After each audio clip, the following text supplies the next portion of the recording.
How does organizational culture affect employee performance? Join me and Peminas as we have this discussion and give you more information around this topic. Thank you for joining me, Peminas. Thank you, Cynthia. Before we even look at how an organizational culture affects employee performance, what is organizational culture?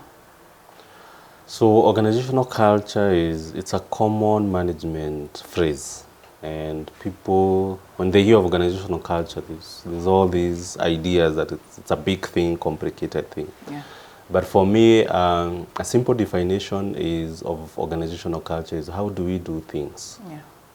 So there are those written and unwritten rules in an organization. Yes. Yeah. So culture is how do we do things. It's as simple as that. Yeah. So when it comes to hiring people, how do we hire people?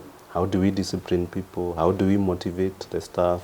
How do we even do the separation, the firing? Yeah. All that, how do we do our work? Reports, you know, if there's conflict, how do we handle it? Yeah. If you need to motivate the team, how do you go about it? Yeah, so culture is, you know, how do you do things on a day-to-day basis? Yes. Yeah.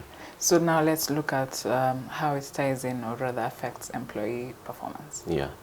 So what I would want to point out is that when we step into an office, we step into our office with our titles. Yes. If it's you, digital communication or communication manager, if it's the gentleman behind this is the videographer. So when any interaction we have, a lot of times you only look at the titles, but you forget that at the end of the day, you're dealing with a human being. And this human being has feelings, has emotions, has perception. So now, depending on your interaction now, it will either lead to a positive or negative experience. Yeah. Yeah. And that is why culture is very important. Yes. Yeah, because how you do things then impacts on how someone perceives. And so you will find culture can be positive or negative. Yeah. And so when it is positive, then what happens, you get also good results because people feel motivated, people feel they want to give their best, people feel cared for. Yeah.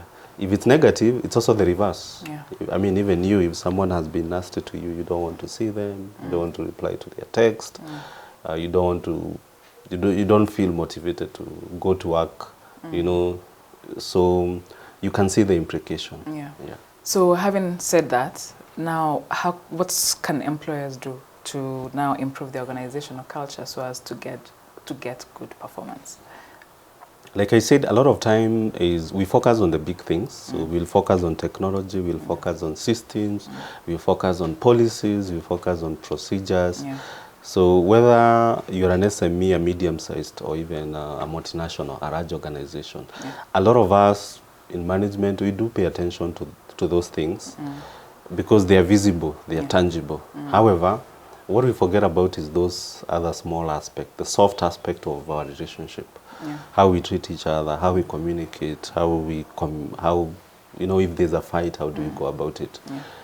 So what I would advise anyone watching this video and they're in the decision-making capacity is to empower their leadership team or anyone in decision-making or anyone who interacts with staff to empower them with leadership skills. Yeah, and this can be done through training or coaching. Why? Because I believe leadership is it's the foundation of how we treat each other. So if someone has the leadership skills and ability, the emotional intelligence will be high. They'll be able to manage a team. They'll be able to be very good at how to handle conflict. They'll have better communication skills. I'm not saying they'll be perfect human beings, but they'll be better. Because a lot of times, and especially medium-sized and SMEs, you want to promote someone to a leadership level, or you could even be at a leadership level by title, by a mere title, but you don't have leadership skills. Yeah.